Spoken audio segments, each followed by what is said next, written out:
Hey, how's it going, YouTube?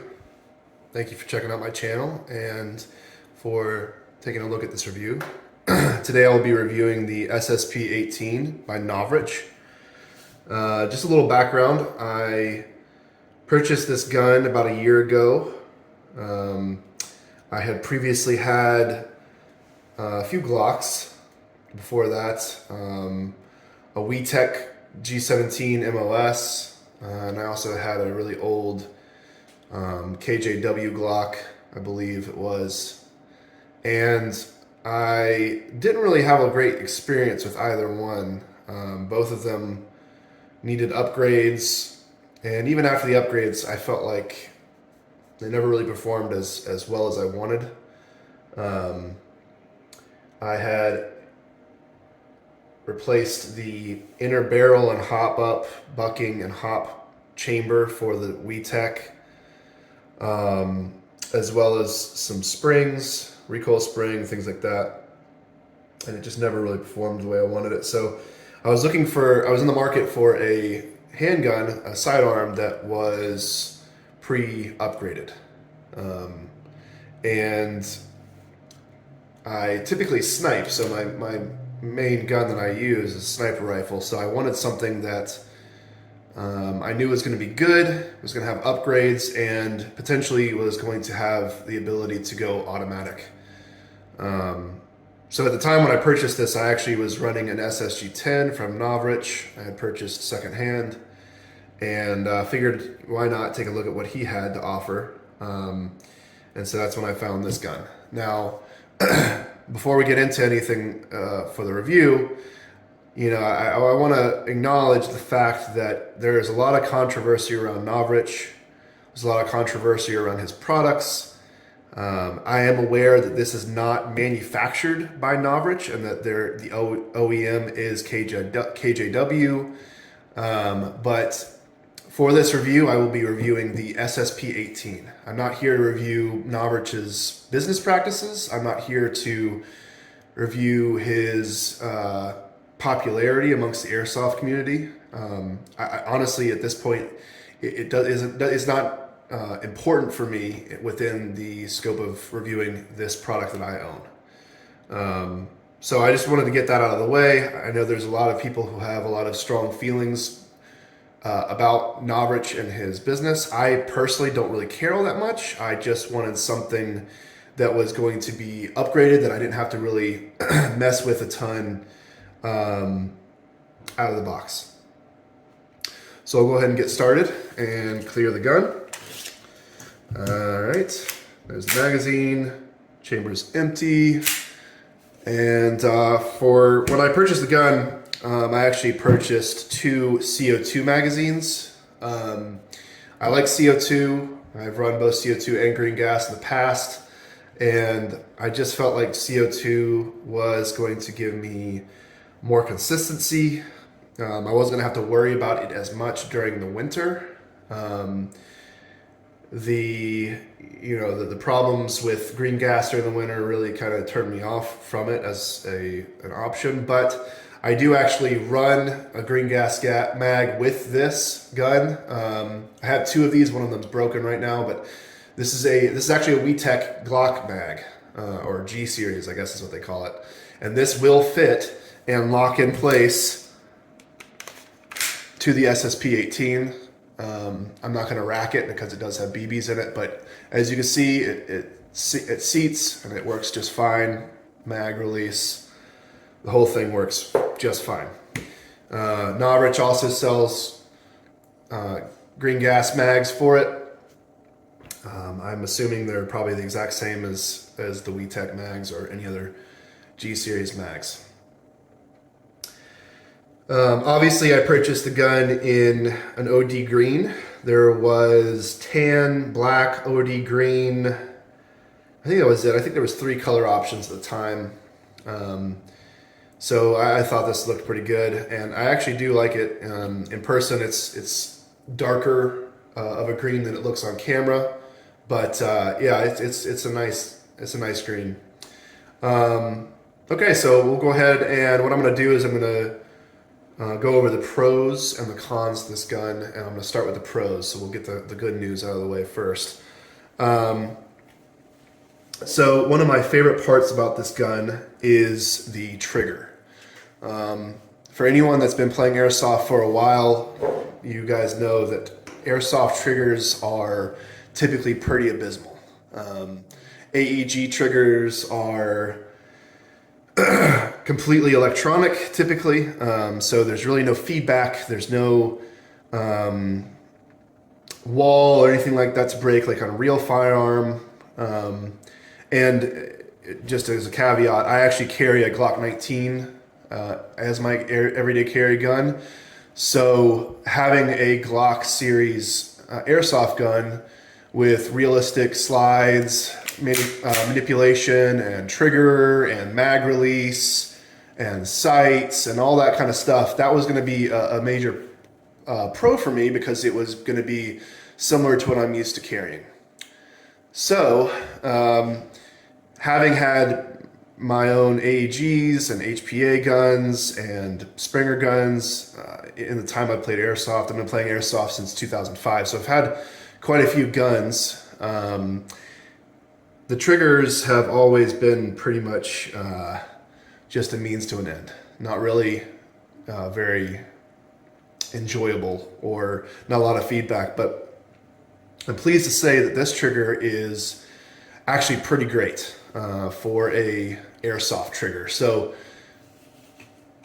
just to begin here with the trigger, one of the first things you notice when you pull this trigger is it has a smooth, short travel.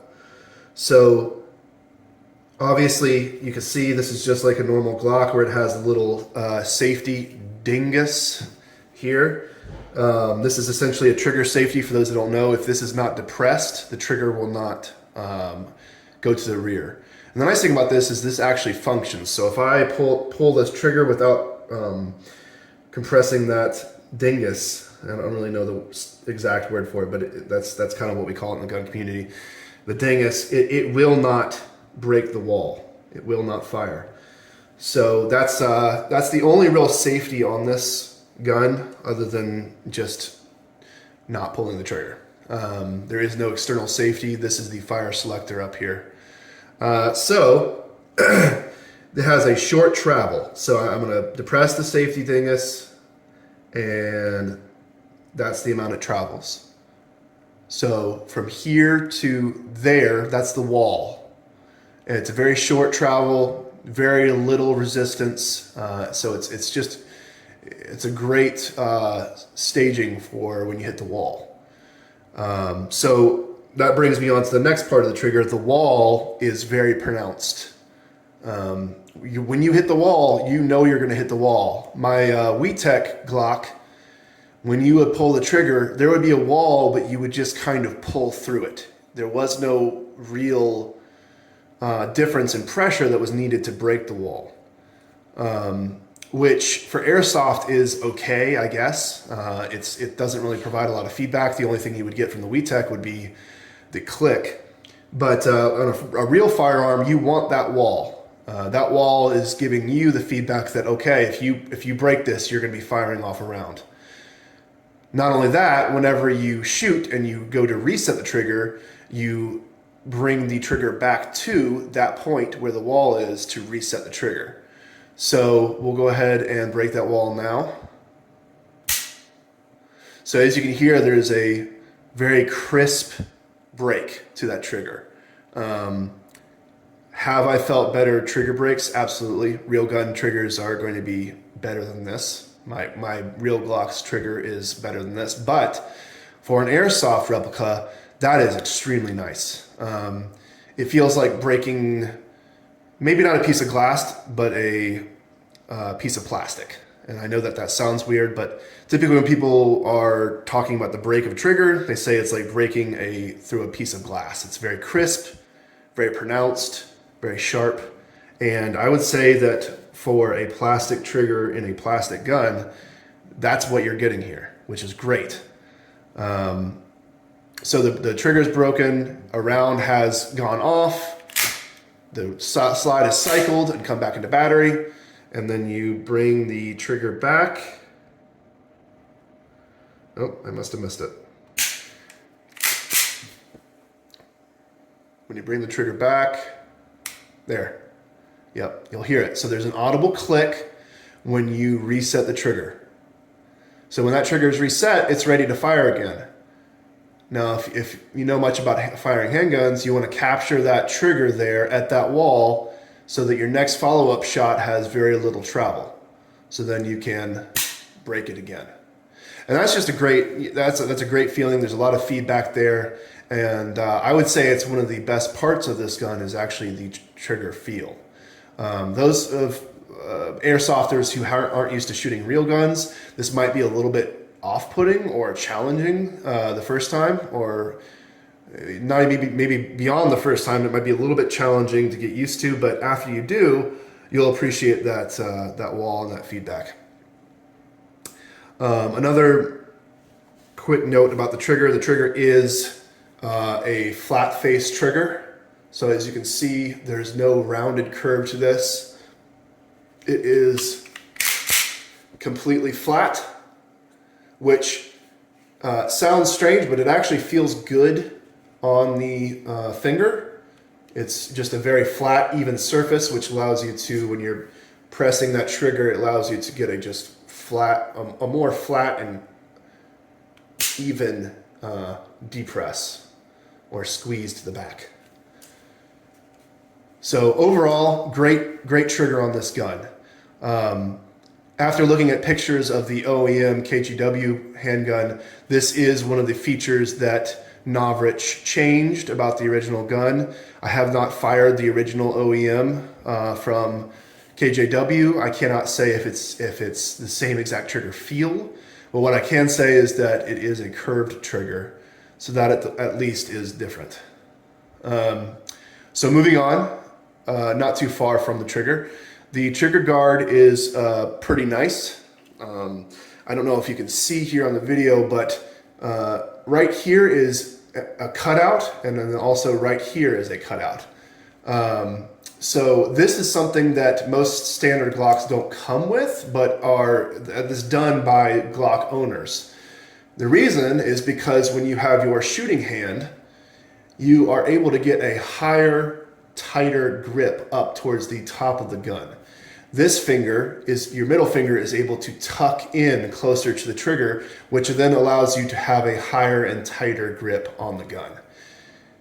In turn, you're also able to bring in your supporting hand or your support shooting hand, and this cutout allows you to easily fit your support hand as tight up into the grip and into the trigger guard as possible for a great feeling tight, high, thumbs forward grip. So that's a really great feature that in real firearms really helps mitigate recoil. The higher up on the bore axis you can get with your grip, the less you're going to have to fight that recoil when you're aiming on the sights. Now, in airsoft, is that as important? No.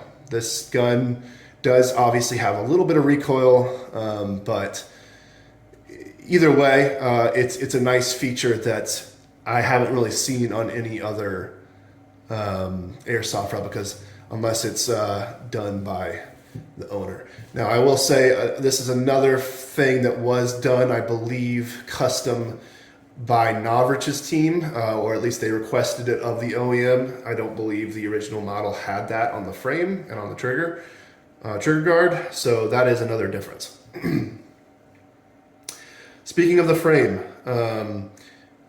is a nice, attractive Glock style frame. The stippling, while it is smooth, it is not rough to the hand or the finger. It does do a good job of keeping your grip on the pistol grip. The stippling is what I would call like a chain link style grip. Style stippling. It's not the sandpaper style that you'll see people doing where they take a heat gun and just go to town on their grips. This is actually a pretty nice looking stippling. And if you were to do something like this to a real Glock, this would cost several $100s. Obviously not the case in this. This is just manufactured this way, but it does feel good. And I would say personally, I find it attractive. It's a good looking stipple. It might not be everybody's cup of tea, but you know, that's subjective and based off of your preferences. Another nice little touch here is there is a stippling right here, and this is where you'll rest your trigger finger. So it's a nice little tactile spot. I mean, this is naturally where I rest my finger when I'm not engaging a target, but that is a nice added feature that they put that there because on a real Glock, this is just a smooth spot, and Glock owners will often mill this out. Or I'm sorry, stipple this. Next, the gun has Picatinny rails up front. So there's 4 slots of Picatinny rails up at the front, which seems like, okay, so what? But the real Glock actually doesn't have Picatinny rail like that. The real Glock has a proprietary rail system that then requires you to use lights that have the ability to mount onto that rail. The OEM KJW Glock that this is based off of also has the Glock style rail there instead of having Picatinny. So because it's Picatinny, you're not limited necessarily to the amount of lights, lasers, cameras, whatever you want to put on there. Heck, I think Novritsch even makes a grip you can put onto that front there. So it adds possibilities for different lights and lasers and customization in that way, and that's a pretty great addition. The frame is a very solid polymer. My WE Tech grip, if I did this, I would be pinching into the mag well, like it was almost like a rubber. But this is very thick, very solid, gives a lot of confidence, and you can feel that is a very quality polymer. It's not going to bend and bow as you grip it. So it's just rigid. It's nice. Lastly, about the frame, as of Gen 4 for Glocks, they had made the mag release a larger mag release, and so this gun has a Gen 4, Gen 5 style mag release where it is larger. The Gen 3 mag release and lower and older was about that size. So you have a very large button here to be able to see the mag. You're firing, you're out.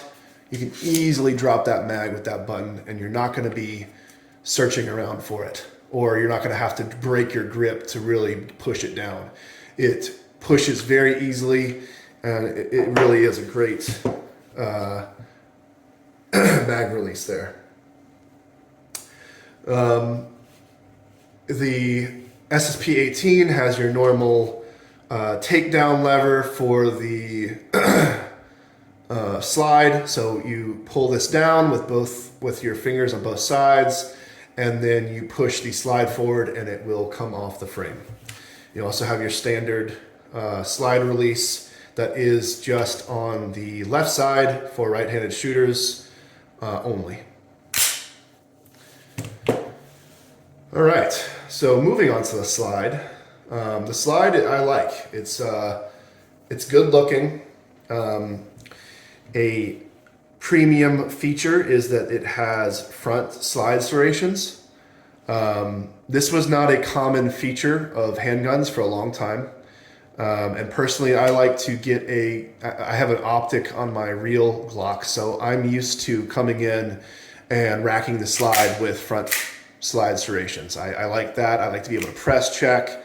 I like to be able to manipulate up here and not have to come in and grab the back of the gun. So having these slide serrations is a nice added bonus. And these serrations are quite deep, and the ledges really do a good job of catching your hand. So I appreciate the serrations. The serrations in the back, they same kind of thing. They do a good job. They actually extend up here on the sides, and actually the front serrations will wrap over towards the ejection port. Now that isn't necessarily going to be anything practical, but it does look cool, in my opinion. So serrations are good. I appreciate what they did here. Moving on, I do like the irons quite a lot. Like I said, I typically run a red dot on a handgun. I find that doesn't work nearly as well in airsoft, mostly because airsoft replica optics are not very good. When I had my Glock MOS, the optic was left a lot to be desired. It was hard to find the dot because only a fraction of the glass that it was projected on was actually flat. So the top of the glass was rounded, meaning it distorted the dot, meaning it was not usable, and it wasn't great. So all that to say, I appreciate a good set of irons on a handgun, and both the KJW version and the Novritsch version did a great job of having blacked out rears and a bright, fiber optic front sight.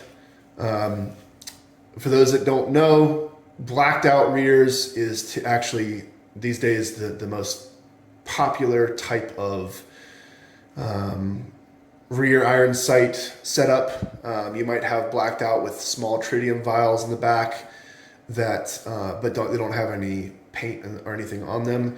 And the reason is because, let's see if I can get this on camera. Yeah.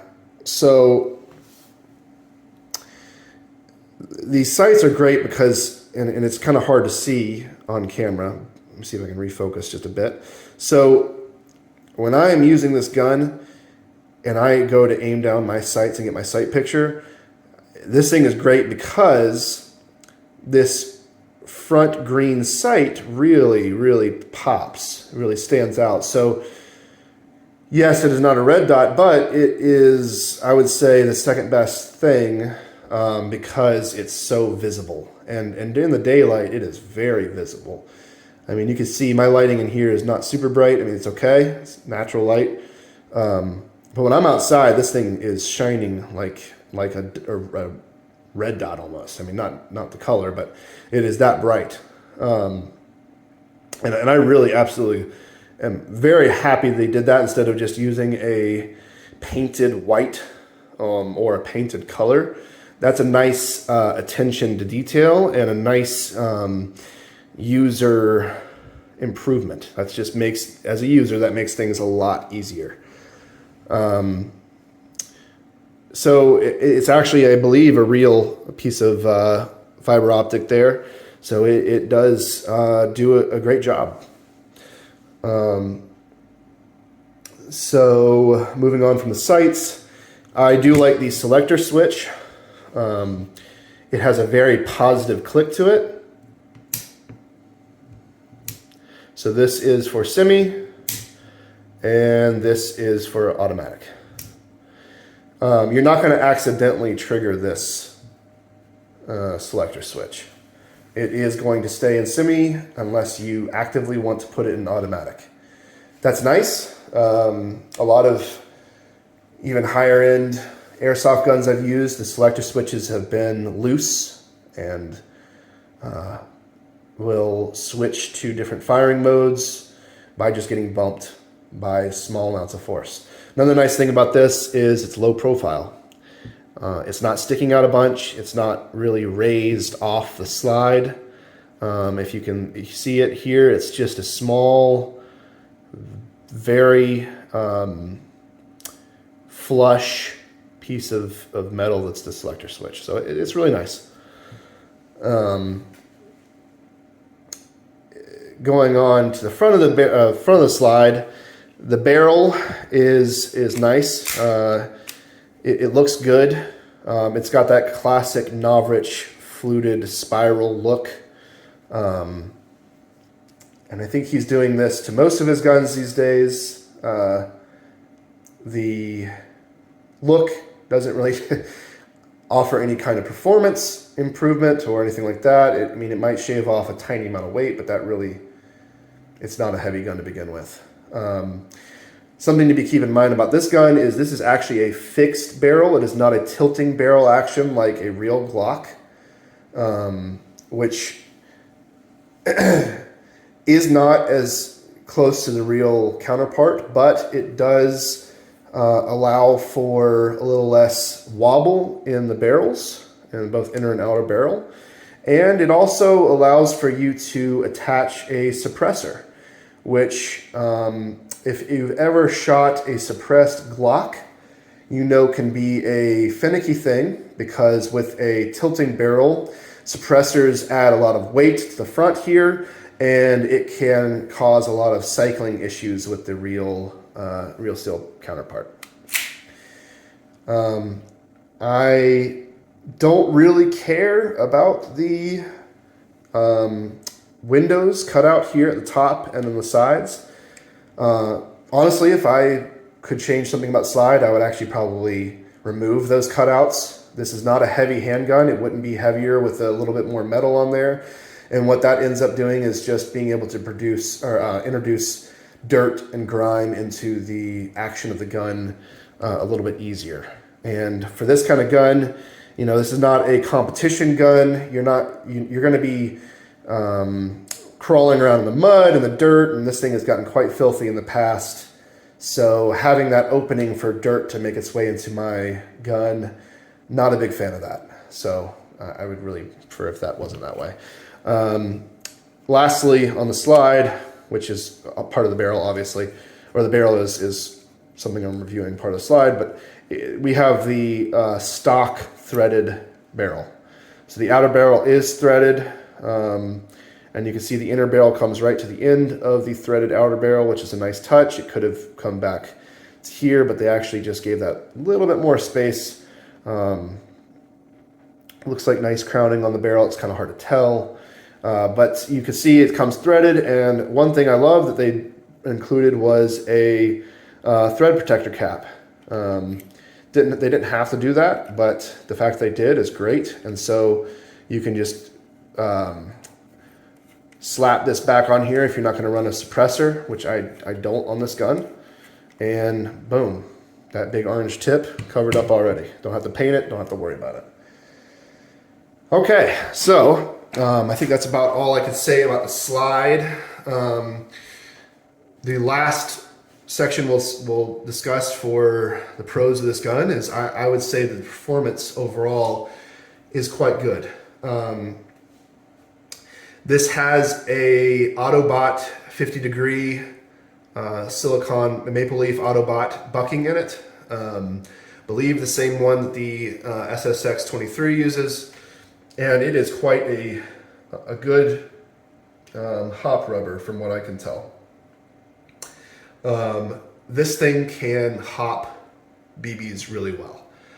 I run .32s in this gun, and I'm able to hop .32s out to 120 feet pretty easily. But I have no doubt that if I were to run something even like .38s or even .4s in this, it could hop those. Of course, you'd be pretty slow velocity at that point, but the hop system in this is good enough, and the setup with the barrel and the rubber is good enough that it would be able to hop those BBs. Another thing I like about this and the performance is the recoil. This thing, while it obviously doesn't recoil anywhere close to like a real gun, it does recoil quite well. It does. There's a lot of feedback in the recoil. It's not a weird recoil. I don't know if anybody who's played airsoft before with a recoiling airsoft gun. Sometimes the recoil can be kind of strange. It doesn't feel quite as natural as a real gun. But this recoil does feel like a real gun in the sense that it recoils in a similar way. I would compare it to a really anemic 22 long rifle. I don't know if you guys watching have shot one before, but 22s typically have almost no recoil, especially if you're using good fundamentals for shooting. The felt recoil is very minimal, and I would say that this is even less than that, but for an airsoft gun, that's quite impressive to have that. So one nice thing about that is you can train and practice with this doing sight presentation and recoil management, and then resetting your sights and resetting your trigger like you would on a real gun. Of course, not nearly as much recoil, but those principles still apply in this gun. I would say this gun is decently efficient with gas. I haven't run this gun in the winter that much. I do own a SSX23, which I use in sniping a lot as well. And during the winter months, I'll typically run that. But I have run this some in the winter, and I'm typically able to get maybe 3 or 4 mags of CO2 through, where in the summer I might get 4, 5, or 6 mags. 6 is really stretching it, but maybe 4 or 5 full mags. So yes, the gas efficiency when it gets colder, of course, that's going to be affected by the cold weather, but I would say this gun doesn't spew gas too much. Now, that has a caveat. As soon as you put the fun switch on and you start shooting, you are going to notice a large dip in efficiency, obviously. And even within the magazine that you're using, if it's a half full CO2 cartridge and you're using automatic, you could run through the rest of that CO2 cartridge very quickly. Let alone the magazine, because the magazine only holds between 20 and 30 rounds. So it's going to blow through that magazine. Speaking of the automatic fire, it is quite helpful. It's not a feature I use very often, but in the scenario where you're in a really close environment and you're inside and someone's coming up on you and they have an AEG and you are worried about getting rushed by maybe 1 or 2 or 3 people, having an automatic to be able to push back on them is a really great thing. So the short travel of that trigger plus the automatic capabilities really makes this gun, you can really run this gun quick. Lastly, this is a pro for some, doesn't really matter to me much. Novritsch offers a lot of performance upgrades, a lot of visual upgrades. He offers a red dot you can put on there, which the mounting system for that isn't really something I like very much, not my cup of tea, but it is an option. So yeah, overall, really a lot of positives about this gun. A lot of positives probably about the OEM gun as well. But again, I'm reviewing the SSP18, and so just to review, the grip's good, the trigger's great, the slide has some nice features to it, a very aggressive stippling. The automatic feature is nice. The hop-up, bucking, and barrel combination can push BBs out there. So overall, a lot of great pros here. All right, so moving on, we do have some cons. There's a couple things I'll nitpick that they're not huge. There's one con that I would say is a huge detractor, but most of the cons aren't. The trigger guard, going back to that, isn't huge. So what I mean by that is the space in the trigger guard here doesn't leave a lot of room. So when I have an ungloved hand, I have about that much space left over in the trigger guard to fit my hand in there. Now, you might ask, why does that matter that much? I have large hands and even I still have room in there. Well, that matters because if you live in a cold area or it is a cold time of year, padded, thick gloves are going to have a hard time fitting in there. I typically run a light pair of mechanics, and I am able to get my hand in there pretty easily. My finger in there pretty easily. But if I had to wear a thick pair of gloves and it was really cold outside, and this is actually also an issue with the real Glock, it's just not a lot of space to work with. So just keep that in mind for those who live in cold areas and who wear thick gloves. You're going to want to maybe try to wear a thinner glove, or you could even maybe carve out some of the space just to give you that much more space to stick your finger.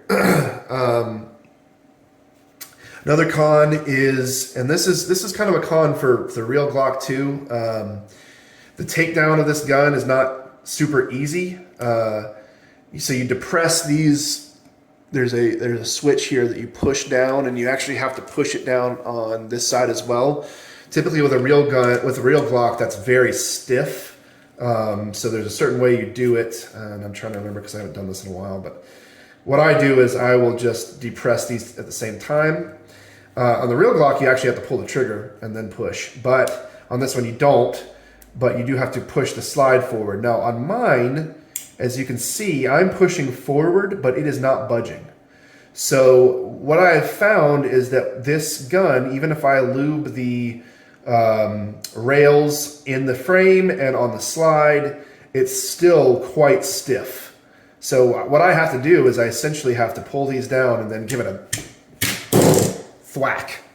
And so what that means is it's just really stiff.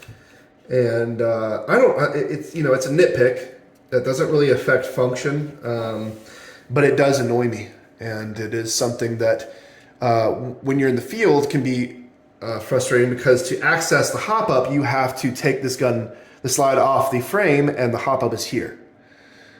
So having that stick like that is quite frustrating. To get it back on, you just ride it along the along the frames, and then you just cock it, and boom, you're back in action. But it's just a nitpick. It's an annoying part of using this gun. Next con, you probably can already see it. You probably noticed it as soon as you started watching this video. The finish on this gun is less than ideal.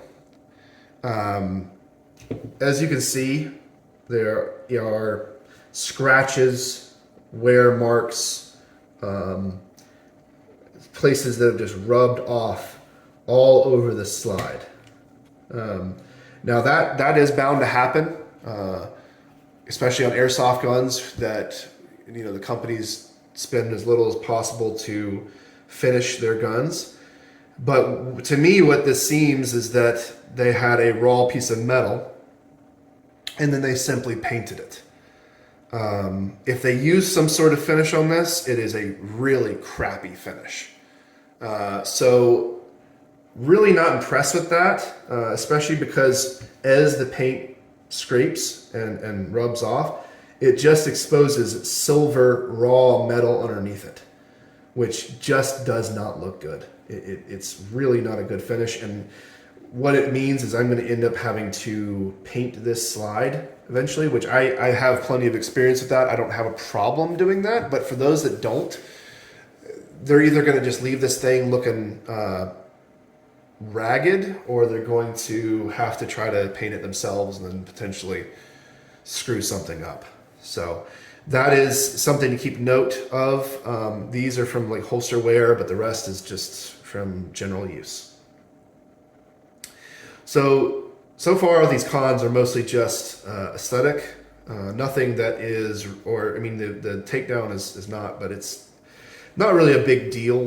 Nothing that's going to really cause you to say, I don't like this gun. The biggest issue I have with this gun is that, well, let me show you. This gun uses a hop-up system that is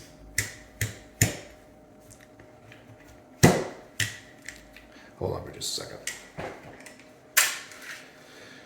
It uses a hop-up system that is similar to a lot of other G-series guns, where, and I'm going to have to take this tape off, which is a pain in the butt because I had put this on here to stop it. But essentially what happens is this uses a wheel. This uses a hop-up wheel that you use to adjust the hop-up up and down. Now, they were nice enough to put on the actual hop unit itself an arrow. Let's see if we can get it to focus. Yep, okay, so you can see there's the arrow. That shows you which direction to turn the wheel to gain hop.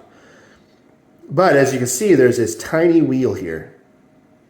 So my first time taking this gun out, after about 2 matches, I noticed, why is this gun not hopping anymore? It would shoot about 50, 60 feet, and then it would drop.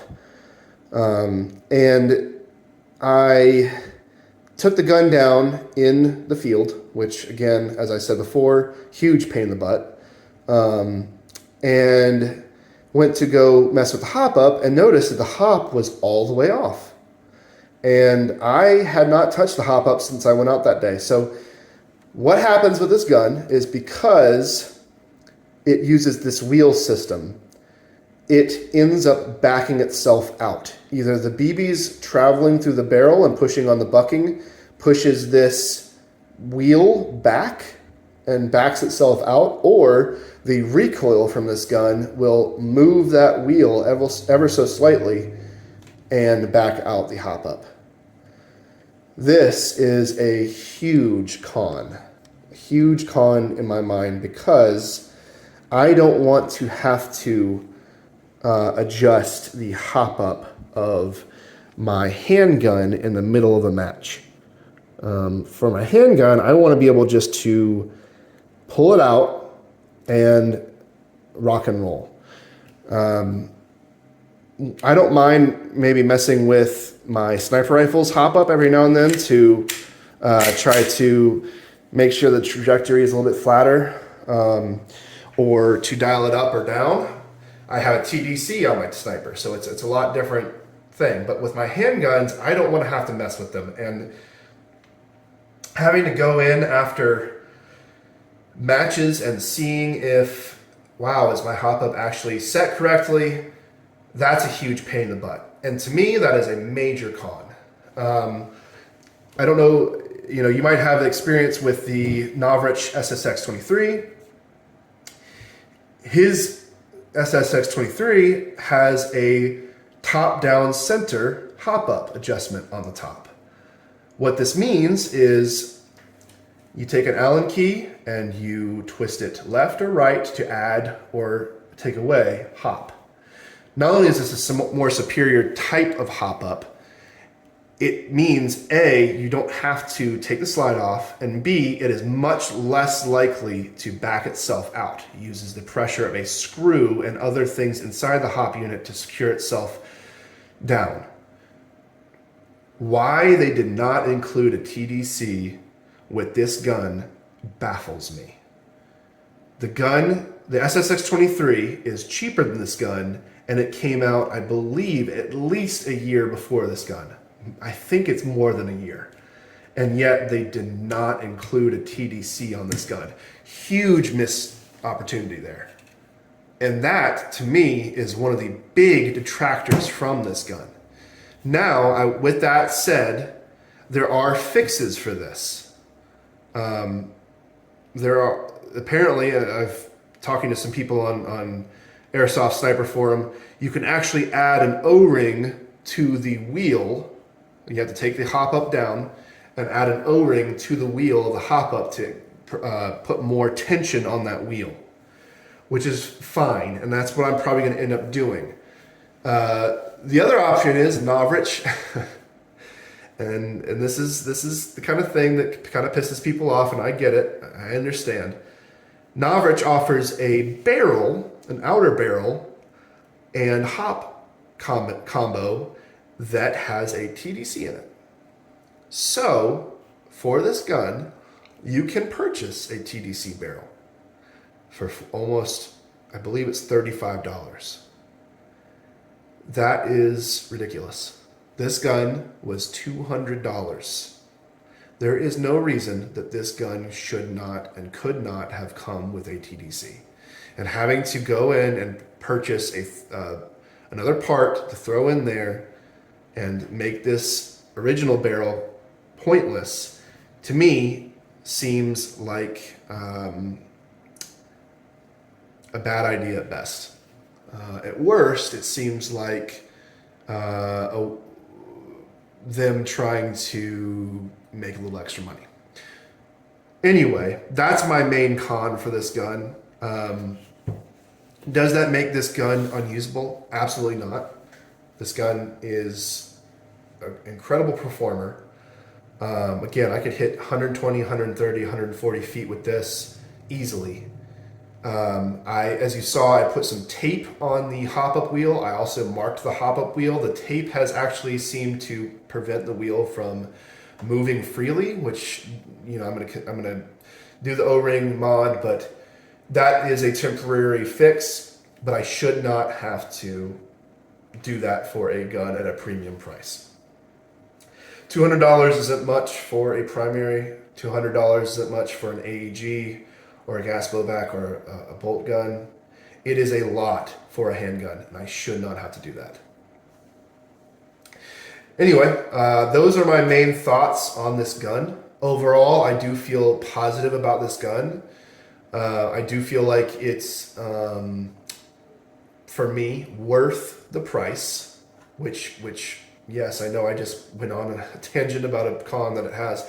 But despite that con, I would say it's still worth the price and is one of the best out-of-the-box handguns you can purchase with some nice cosmetic and internal upgrades from the OEM that make it a good gun. Would I say it's worth $200? Well, I said it was worth the price. In my use, I would say it's worth the price, mostly because I don't want to have to worry about upgrading a handgun.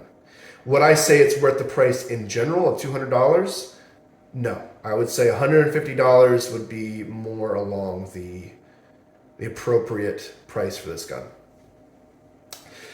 Anyway, thank you for stopping by, checking out my review. I will be putting up some other reviews for different guns like the SSX23.